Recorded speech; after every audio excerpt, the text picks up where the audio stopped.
Cool. Hello, George. Hi, Gary. How you doing? Cool. I'm great. How about you?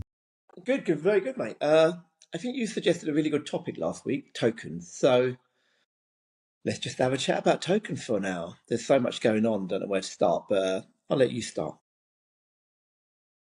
Well, it's all about tokens, it's all about usage, and I think it's a revolution in the SaaS industry and also in the AI market as well, because we've seen the traditional thing and licensing scheme in SaaS business, which was subscription, that you knew exactly what you were going to pay each and every month or a year. It was as simple as that, with packed features, packed usage, packed, I don't know, whatever.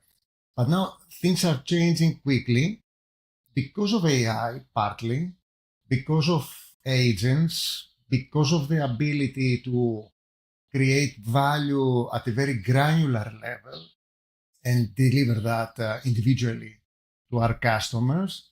And because of compute time as well, which is definitely related to usage and not duration, monthly fees, and things like that. So we've seen a rapid change in the market and a trend of incorporating into subscriptions or anything else tokens and pay-per-go schemes. The important thing right now is that nothing has prevailed. It's not like SaaS that Yes. eventually prevailed against standard licensing schemes before, I don't know, 15 years or so. It's not Yeah. like that. The market is still emerging, and what we see is some hybrid schemes out there. And there is a war, a monetization war. Yeah. And this covers everything. It's not just AI anymore, it's the whole SaaS industry. So this is what I see. I don't know, what do you see? Yeah. So I would say the same. I'm trying to step back and look at what is really going on, and I think whether we like it or not, it's kind of moved beyond pricing and monetization. And I've been looking at some of the good and bad things that companies are doing with rate limits, not telling people, moving stuff out of it was in this category, now it's not in this category. There's all sorts of stuff. And I'm trying to think what is going on here. And I'm kind of seeing tokens, and that's why it's quite interesting when you raised it last week. Tokens is much more like an economy.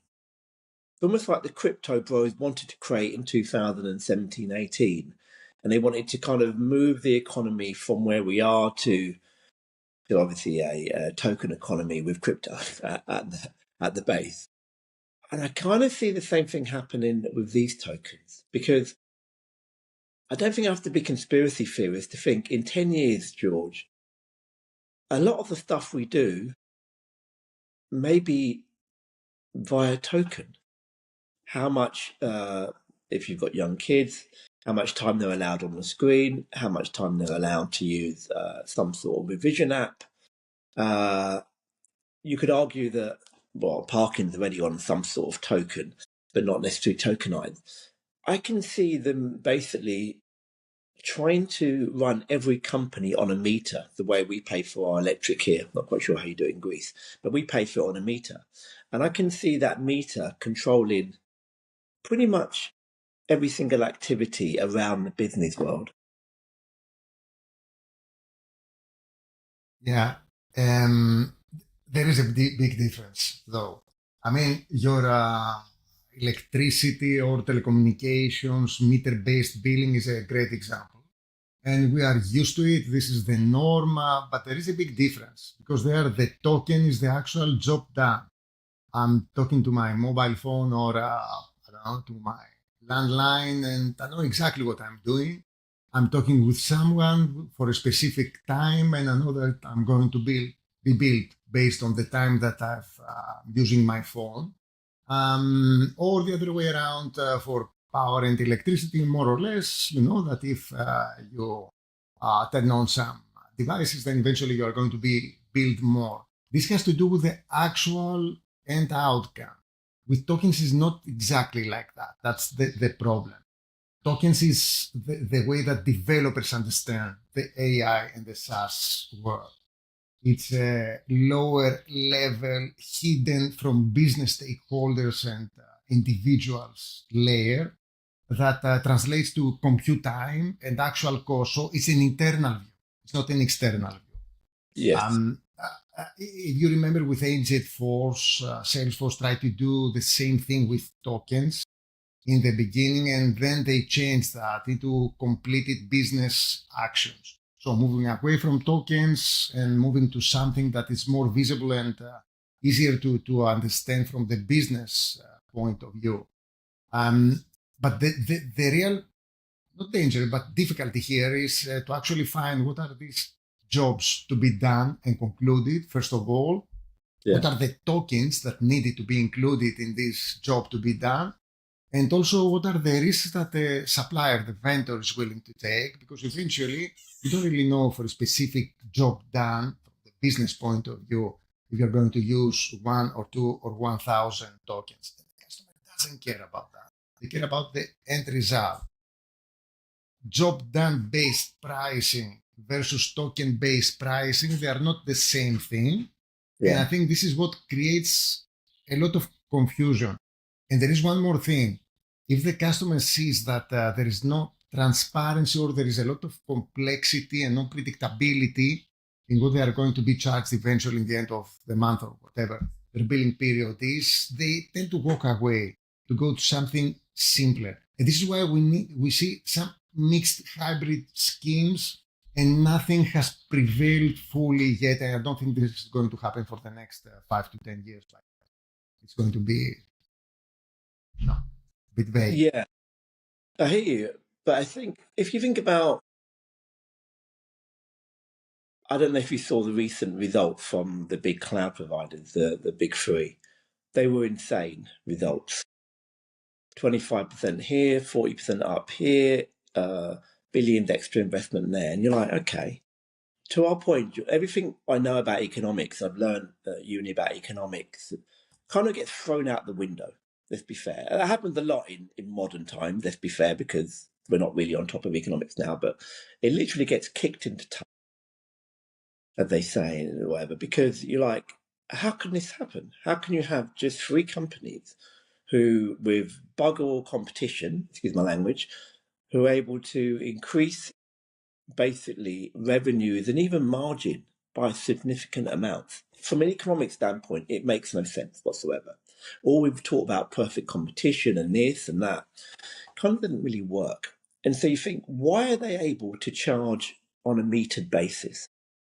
And I think it comes to your point perfectly, George, only because there aren't 20 firms out there.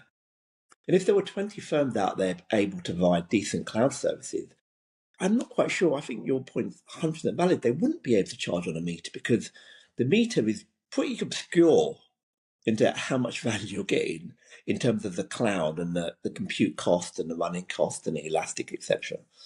But they're able to do that only for one reason, because the customer has no choice. This is the pricing model and you have no choice.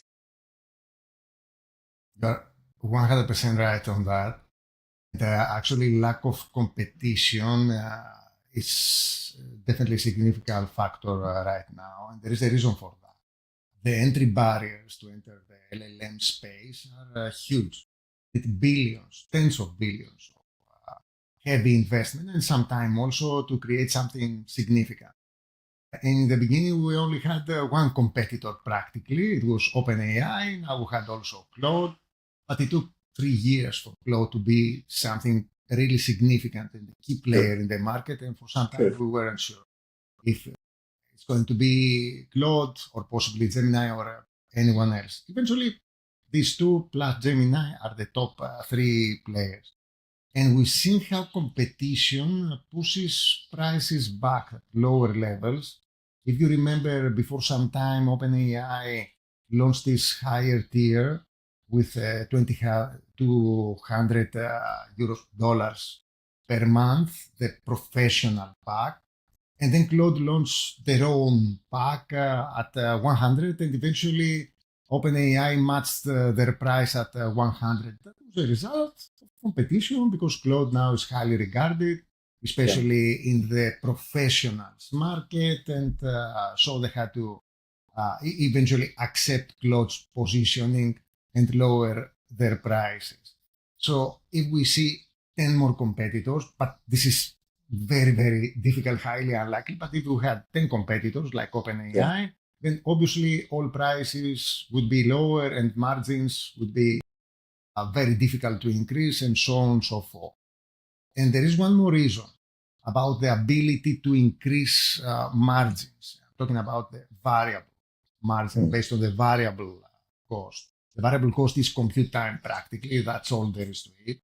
But we need to also remember that there is a fixed cost in order to support this huge infrastructure. These are all the investments from Anthropic and from OpenAI, the tens of billions that if you include them in the overall exercise, then obviously margins are not tiny, they are not existent, they are at loss, which is an obvious thing. It's a huge investment in the beginning to win the ecosystem of AI, and eventually, after perhaps 10 years, you will be able to actually take some money out of it. Right now, they are just generating traction, they are penetrating the market, and they are creating a big revenue-wise machine, but the profit is not there, definitely not. Yeah. So I think the token is definitely going to be I think people generally agree as well, it's going to be kind of the unit of account going forward. I'm paying still like $20 a month or whatever, £20 a month. But I know that won't persist for the amount that I use it in, say, 2-3 years' time. Either the amount will go up like dramatically, like 60, 70, 80, or they say it's on a meter in some way, or they'll be rate limited.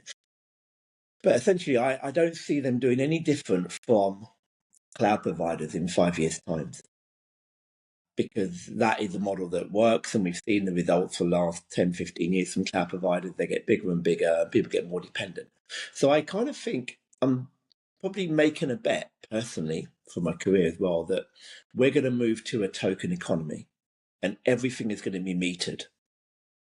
Not everything, but a lot of the important stuff is going to be metered in a business context. At home, it doesn't really matter. There'd be less usage or whatever.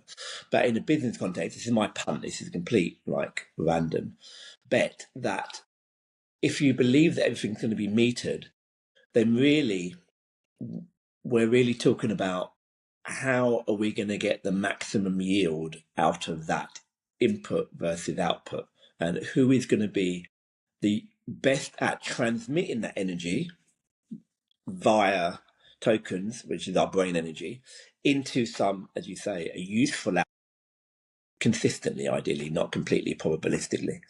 And that, I think that's where you get kind of the digital agency model is really, really playing in my mind of 15 years ago, well, actually even today, you and I cannot put on a very good Facebook meta ad, even though we can look at what we like on the web, we can use ChatGPT, we can use Claude.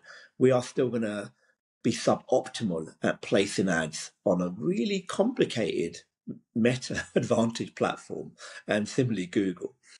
And I think the agencies did a fantastic job of converting basically our request into something quite insanely complicated in terms of putting ads on, and then turning the handle and getting 2x, 3x ROAS or whatever they got out of it.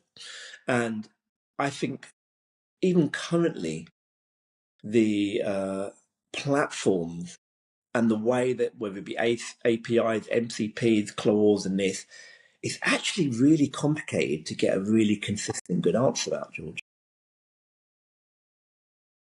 I think the key distinction is what you mentioned between business users and especially heavy business users versus more light business users or individuals. So we will see different monetization schemes prevailing for different categories of customers. Actually, I see this already with the different approaches from OpenAI and Claude. So Claude is more enterprise focused, based on trust and heavy systems and coding and all this stuff. It's already moving towards a more token-based or job-done-based and Yeah. usage-based monetization scheme. They can afford to do that because they are dealing with more sophisticated users that have the technical background, the ability to predict their users or limit their users, and actually they use the system a lot.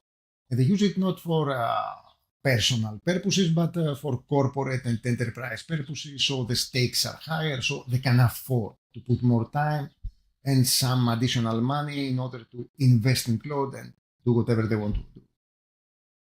But if we are talking about a smaller company with limited budgets, no time to actually start predicting things or limiting usage or all these things, this could be a headache. For individuals, even worse. They wouldn't do that. I don't think that the electricity bill or telecommunications bill meter scheme is going to prevail with individuals. What we see here is another approach, which is OpenAI's approach. So what they say is, okay, part of our clientele is enterprise business. So there we're matching more or less, we're doing more or less what Claude is doing with APIs, blah, blah, blah, all these things. But for smaller users, individual users, that they don't want to get into the hassle and headache of calculating things and taking care of the usage every day, what they do is what? They're moving to advertising, which is the simplest way that you can tackle monetization issues. This is what Google did before 20 years with their search engine. So OpenAI has, I think, in the first two tiers, the free one and the $8 per month tier, they have also advertising to compensate for the low cost, and they use that as a means of penetrating the market and capturing the overall individuals and possibly some lighter business users part of the economy. So they're doing exactly or almost the same thing that Google did before many, many years. I think this is going to work. And I think that those two companies are going to capture a different part of the economy, a different part of the market eventually. Yeah. Yeah. I hear that. I would say, yeah, you probably could have one or two players maybe in the ad space, in the kind of AI platform ad space, and probably not many more. So you're right, there'd be winner take all.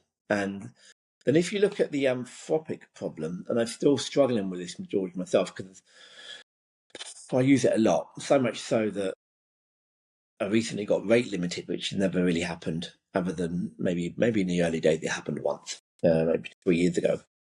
And you think, okay, the only reason why I'm being rate limited is because I'm kind of trying to massage an answer. And it's like you go into a shop, George, and you choosing, maybe not shirts, because that's easy, because you know what colour shirts, but you choosing a suit. You're probably going to, if you've got a shop with 100 suits in and they're all like of your type and your price point, you're going to probably look at 50 of them.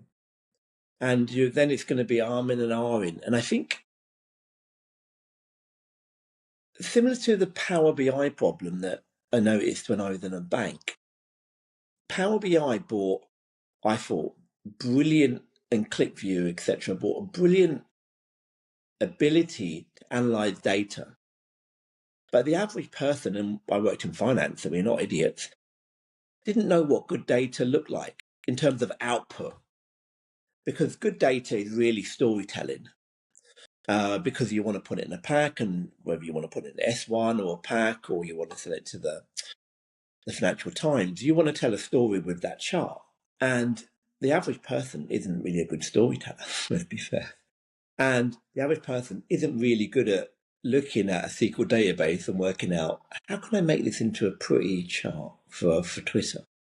And I think OpenAI and Anthropic struggle with the same problem.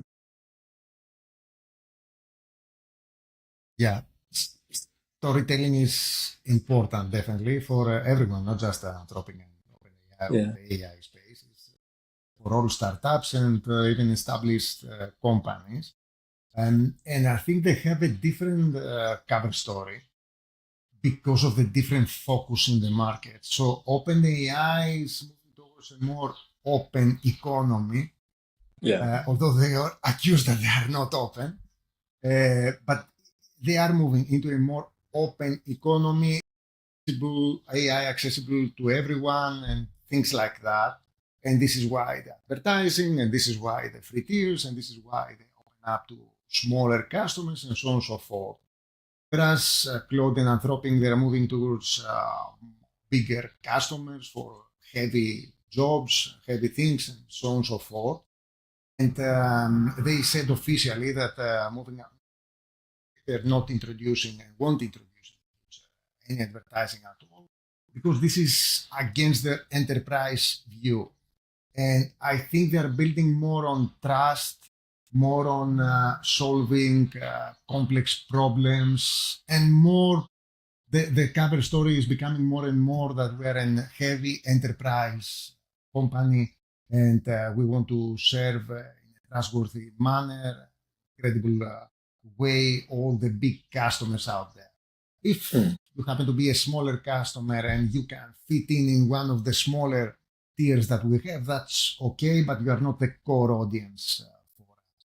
So the first company, they are trying to capture the whole ecosystem all around the world, and they are leaving some space for Claude, for Anthropic to capture the enterprise world with a different cover story, trust versus openness.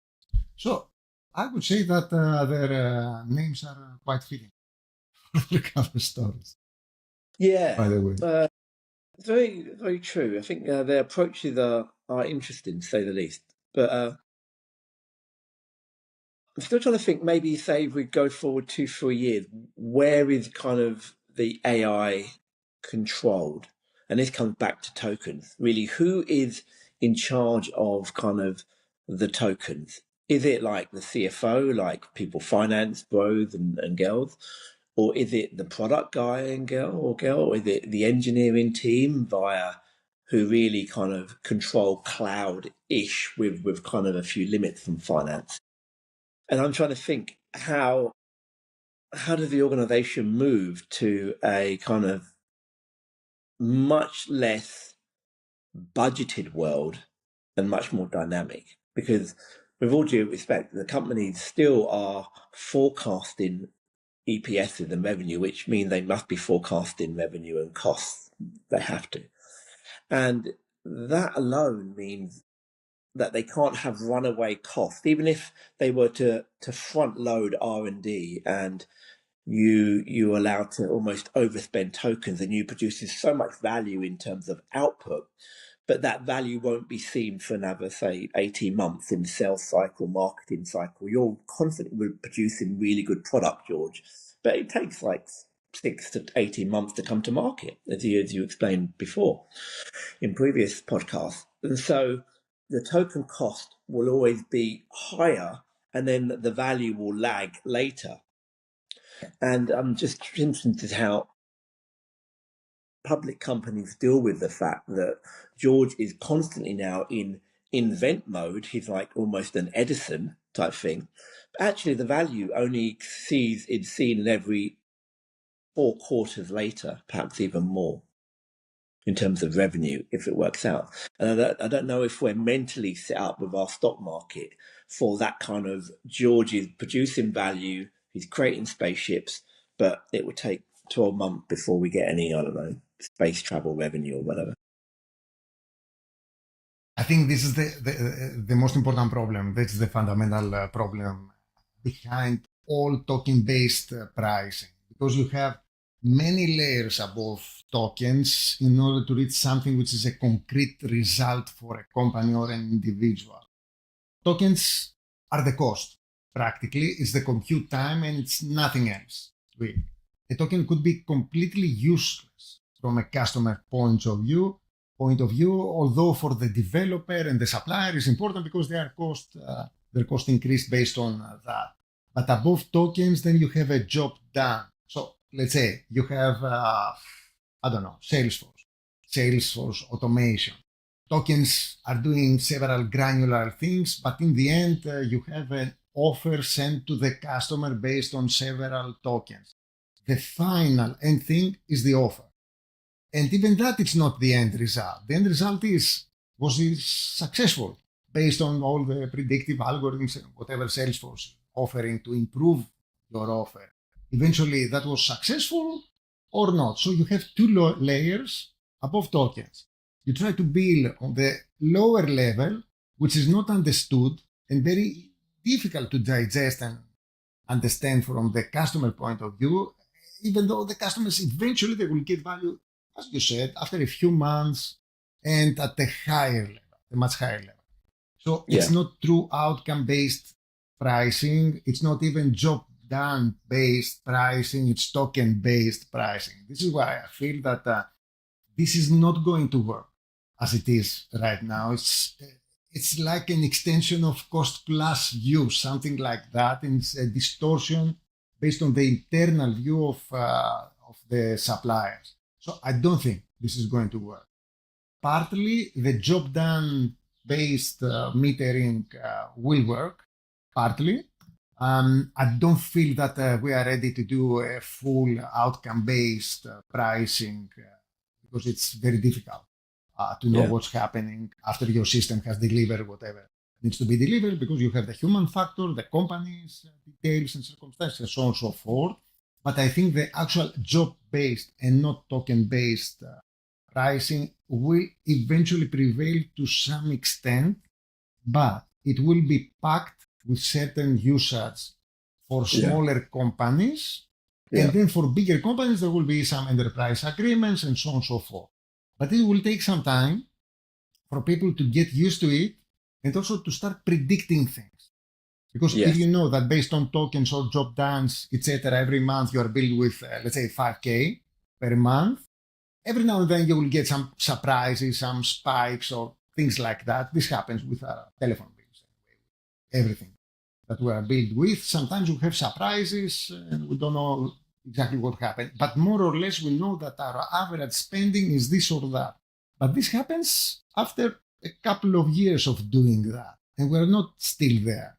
That's the main problem right now. We both need, I mean, the supplier side and the demand side, the customer side, to experiment a bit and learn.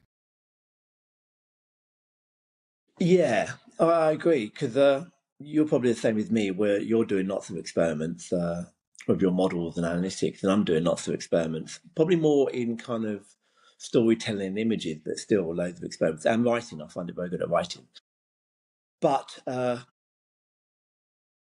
I'm maybe struggling to see how they move beyond the human in a loop. You're in a loop with that algo's right, that algo's wrong, that's predicted right. I'm in a loop with that story right, it's a bit off, let me take it out, let me change it. And I was kind of listening to a few different podcasts and a few different articles, and there was someone from Uber, an ex-product guy, who's saying that last year they spent their token budget in, I think it was 4 months. I could be wrong, but 4 months. So their 12-month budget spent in 4 months. And then I listened to Rob Littersk and Ulrich, and they've got a new podcast, and they were just talking about, was it Figma? I think they were talking about Figma as well. That was the main show. That was the show particularly. And in that show, he also mentioned some of the stats that he'd had from his general survey on his SaaS pricing platform. And he said that 25% are moved towards tokens, and another, I think it was about 25%, are also thinking about tokens in the next 6 months. So these aren't particularly big SaaS companies.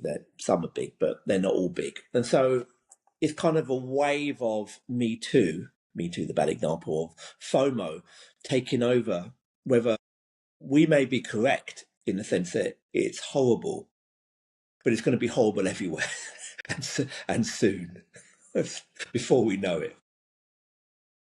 Yeah, I think the Uber example is great because they spend their budget twice as fast as they had expected. Yeah, But there are a couple of different angles to see that or interpret that. The first potential reaction from Uber could be that, okay, guys, we need to push back and discuss with Claude or with Anthropic or whatever the company is, to decrease prices or negotiate a better deal. That would be one Yeah. reaction. The other reaction would have been really not sure what has happened, that okay, we miscalculated, we haven't predicted because we didn't have enough data, but still it's a bargain based on what we eventually anticipate to get as value out of it. The value is great, it's 10 times the cost, even at twice the budget. So, okay, let's agree with a higher budget, but now we won't be surprised next year because now we know. The truth will be somewhere in the middle. I guess Yeah. some guys, some companies are going to be very negatively surprised, and they will be very, very stressed with their budgets, and they will push back the AI companies for better deals. But some other companies will just say, okay, the value is still there, is huge, is great. We thought it's going to cost us $1 million, but it cost us $2 million, but we got 100 out of Yeah. it. So it's still great. So there's no reason to push back. I think we will see both reactions. The important thing is there is no predictability even from big, well-established companies like Uber that very Yeah. used to deal with data, with AI systems, with complex systems, so on and so forth. Yeah, I think he was surprised as well. So I can't remember the formula, but he basically on the back of it he said, "This is what I would do next year budget." It was some sort of complex. It wasn't Monte Carlo, but it was some complex formula, which is not too complex for someone in finance, but too complex still to completely roll out on a 10,000 man woman organization very easily, because it involved three. It was at least 3-factor model, if not 4-factor. So, but it did answer the question of one of the questions basically of who controls the usage. In all scenarios in a public company, it's generally finance with a little bit of pushback from every department. This is how much you're going to spend on seats. This is how much you can spend on, I don't know, plane visits or whatever, or plane trips. This is how much you can spend on general entertainment. That's how much you can spend on R&D. And we've come from a world where that's been the norm. There's been that sort of diktat, primarily from the CEO plus the CFO in bigger companies where it's all about guidance. Smaller companies, it's just Wild West and VCs. So the question is how quickly do we get to a level state where someone has got their hand on the till, on the cash register and say, no, no, no, no, no. Yes, you can use it in risk because you guys know what you're doing. No, you can't use it in compliance because you guys will go crazy. Yes, you can use it in finance, but no, you can't use it in. So I think there's very quickly, and some firms have already said that we're choosing who can use the tokens. And before 2023, 24, it was like anybody, engineers, customer service. And now I've heard a couple of ramblings that it's not so easy.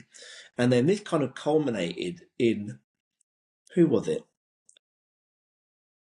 Basically promoting, I can't remember her name, but Prabhakar maybe, someone to head of AI enablement. I don't know if you've seen that. And so she, I think it's a she, I'm guessing, so I don't want to upset anybody, but say it's a lady, head of HR, 700 people in Atlassian. I think they've got, I don't know, thousands.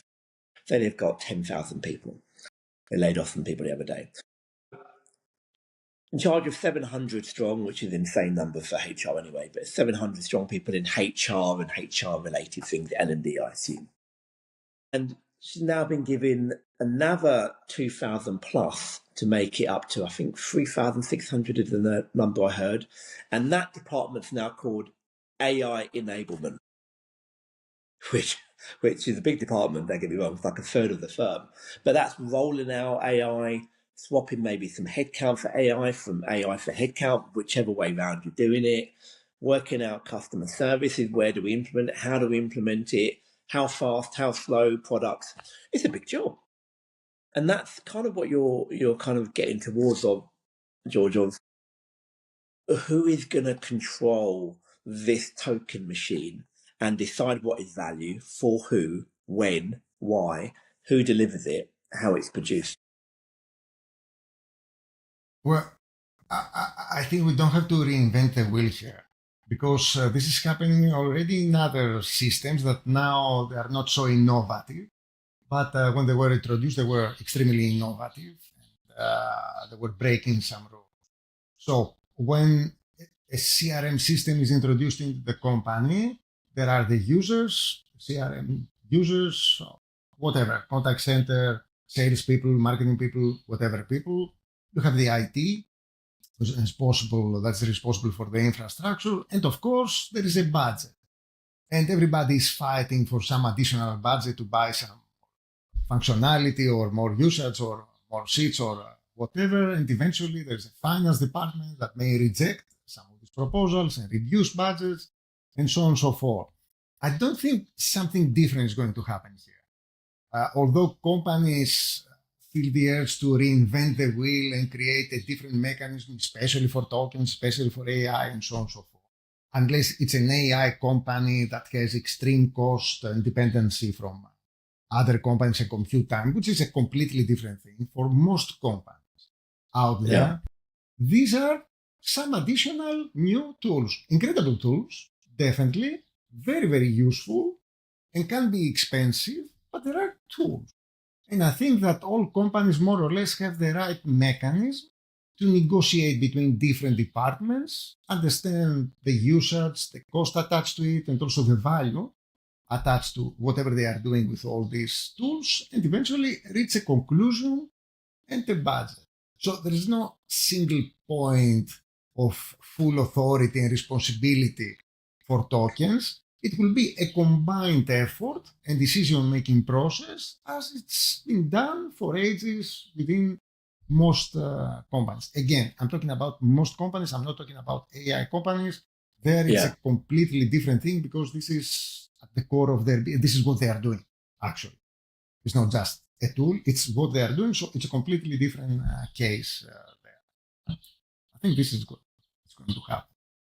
Yeah, so I kind of agree, but I'm going to maybe push back a little bit, George. A couple of people I've spoken to who work in finance have been saying that, one, they are the chosen few that are able to use it, definitely. They are the chosen few that have been allowed to use free will with Copilot, etc. And the second point is that they are literally running like hamster wheels saying, okay, do we need to reorganize the way we do budget and the way we do forecast budgets and stuff? Because some of the stuff you said there and some stuff we've seen, that some of the stuff you learn in AI is purely R&D. There's no necessarily customer value immediate yet. It's just R&D.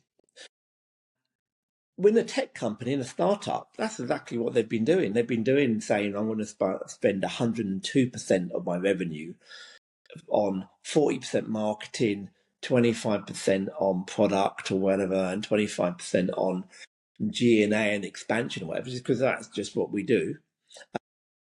Because we're allowed to run like that. But in a bigger organization where they haven't got this R&D 25% mindset, which startups actually always have, even now, where Meta has that kind of huge amount of R&D spend. That's the change. So it's not new, George, at all, because Google has got an R&D mentality, so's Amazon, so's Meta. But for the ordinary company, particularly banks and finance companies, they haven't got a 10-15% R&D mentality. They should have, and I think AI is forcing that, but I don't think they do have yet. And that's the kind of shift. If I have that much R&D, then either margins drop, or they drop people, or we cut back somewhere else, or we increase prices. Again, I think it's a combined effort. I mean, let's take an example. Let's say that you are working in a company that has an internal IT department to do things for the company. So it's not an SaaS company, it's a company doing different things, but it has a big IT department. The IT department has internal customers that they need to develop things for them. And they are using cloud in order to do their software coding. So first of all, they need to ask all the other respective customers, internal customers, so departments, what are their needs, what they need to do. They need to translate the actual business needs and jobs to be done to usage, tokens, whatever. This is something that the IT department is going to do. And eventually, based on that, they have a integrated budget.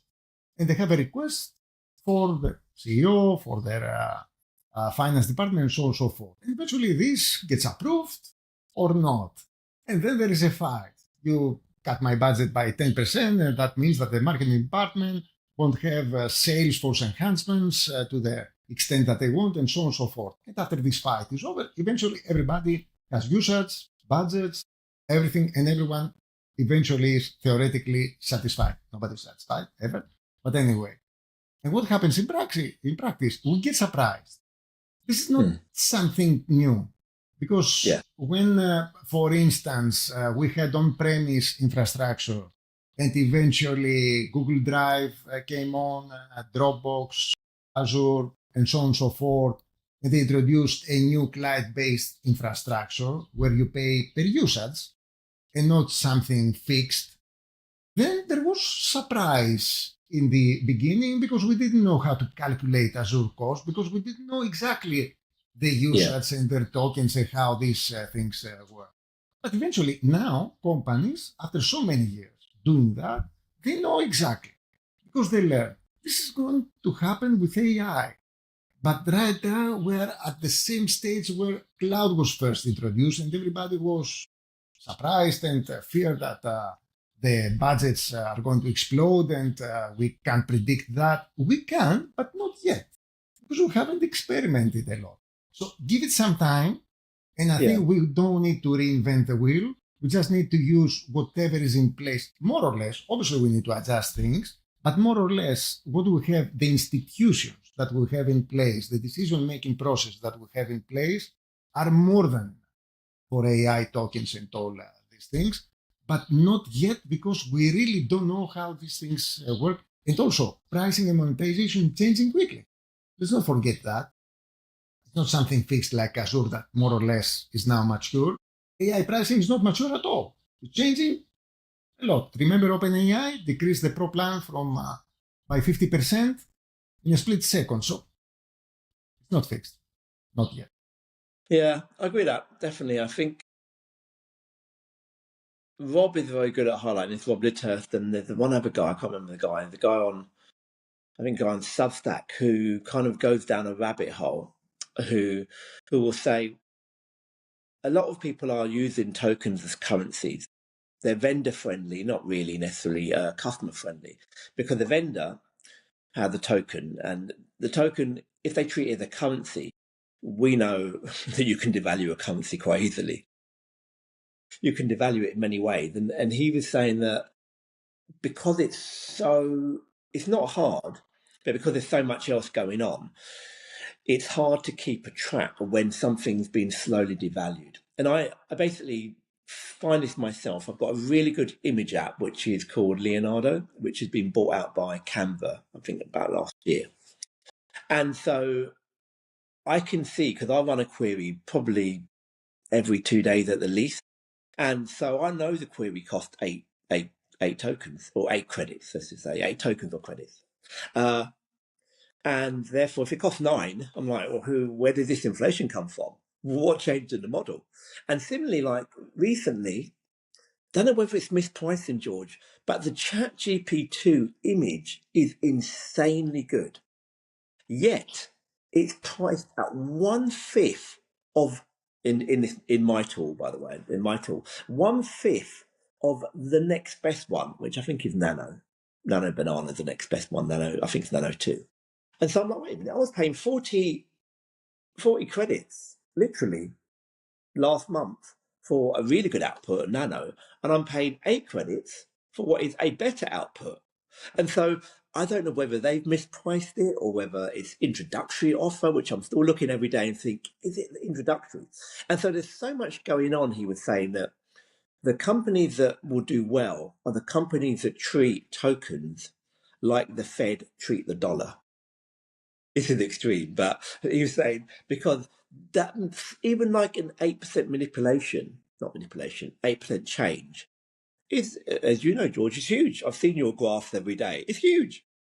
And the ordinary person won't notice 8%. Oh, it used to cost 8 tokens. Now it costs, I don't know, 8.5. They're not going to notice that. This is exactly what's happening with competition.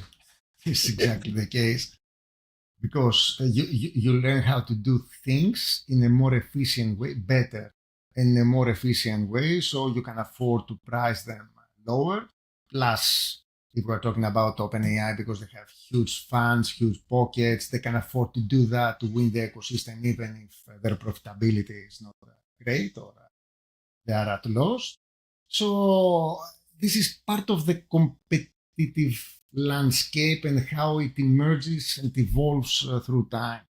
And with AI, it shouldn't be a surprise that this evolves very, very rapidly. So when AI first introduced DALE, it was okay, nothing more. And now it's great, it's spectacular, it's possibly the best image creation system in the world, and so on and so forth. But this happened through 3 years of evolution and heavy investment. And perhaps after a few months, someone else will be better, and so on and so forth. The same with Claude. When it was introduced, it was a nice alternative, but nothing to die for. And it took at least 2 years to get established. And now it's considered number one in software development and not Codex or OpenAI. So it takes time. And through heavy competition, things evolve. And that includes prices as well. And we will see that. Most likely, prices will stay competitive for individuals and lighter users because there is a fight for the ecosystem and the whole awareness thing. But for enterprises, I think that prices will go higher eventually through different packaging, different monetization schemes, focusing more on tokens like the surprise for Uber and so on and so forth.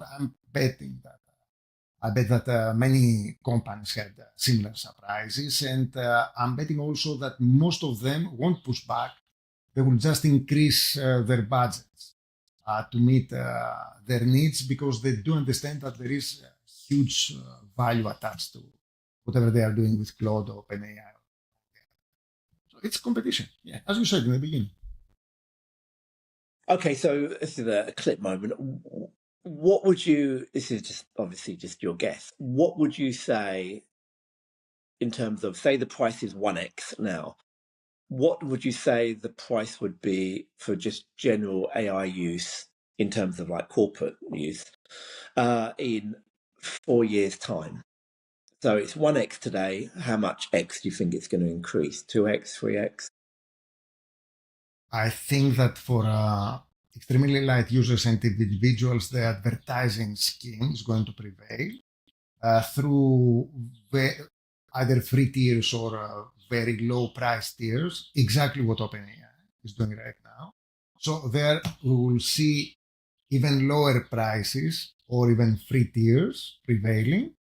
But for higher users and business and so on and so forth, in 4 years, not extremely for heavy users, but not enterprise users. I would say 30% higher, tops. Okay. Nothing else, perhaps even less. But for enterprise users, I wouldn't be surprised if not the price may not increase a lot, but the usage, eventually they will understand that's much higher. Their actual budget will go 2 times or 3 times more than they are right now. Yeah, so, I think that's reasonable.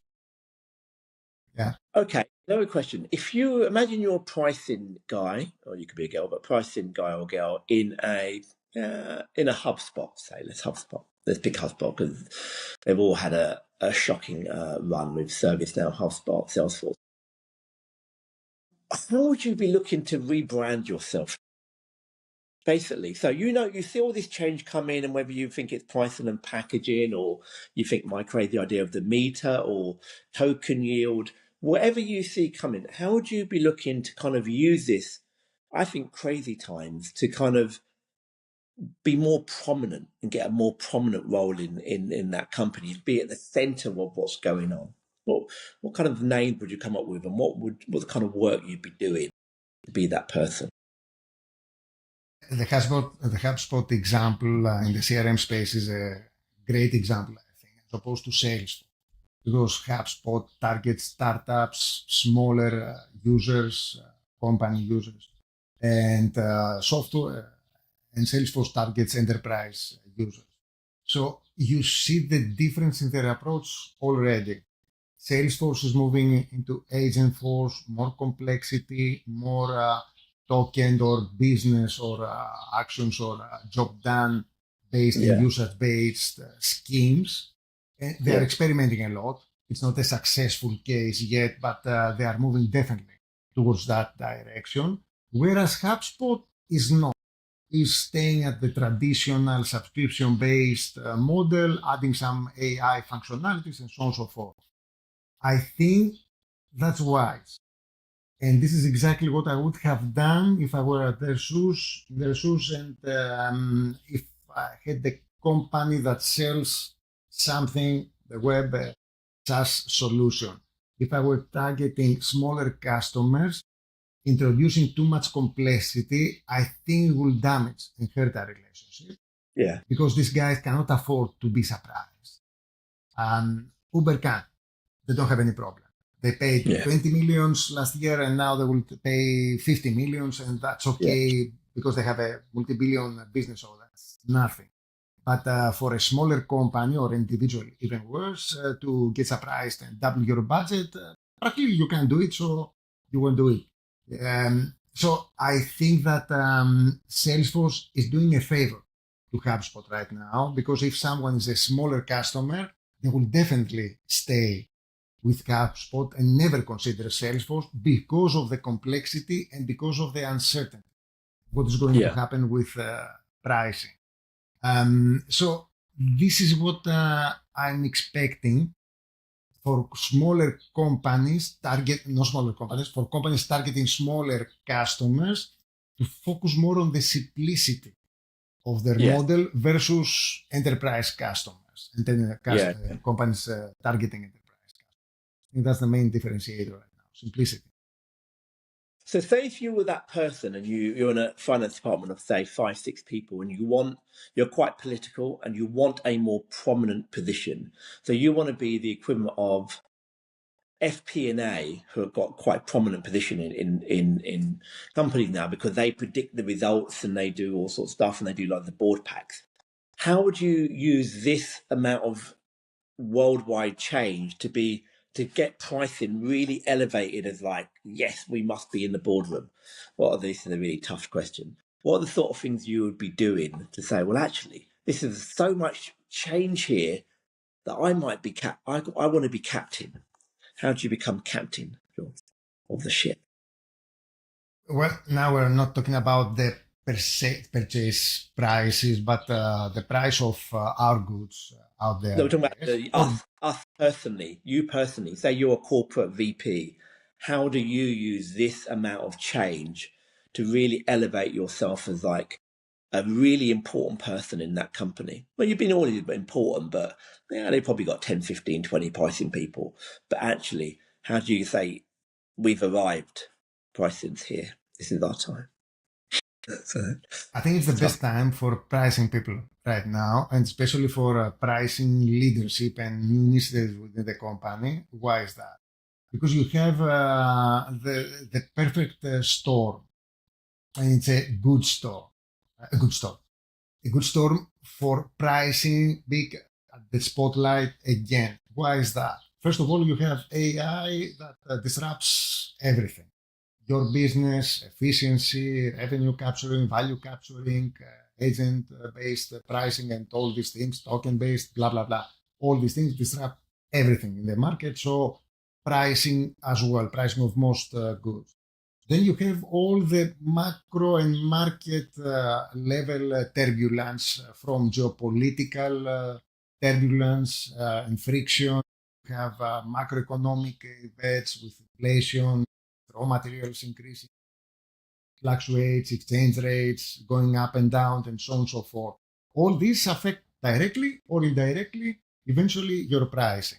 So the Yeah. one thing that we can't afford to do anymore is set our pricing and forget or treat pricing as an afterthought, as a Yes. small task that we need to do eventually before we launch our products or before our budget and so on and so forth.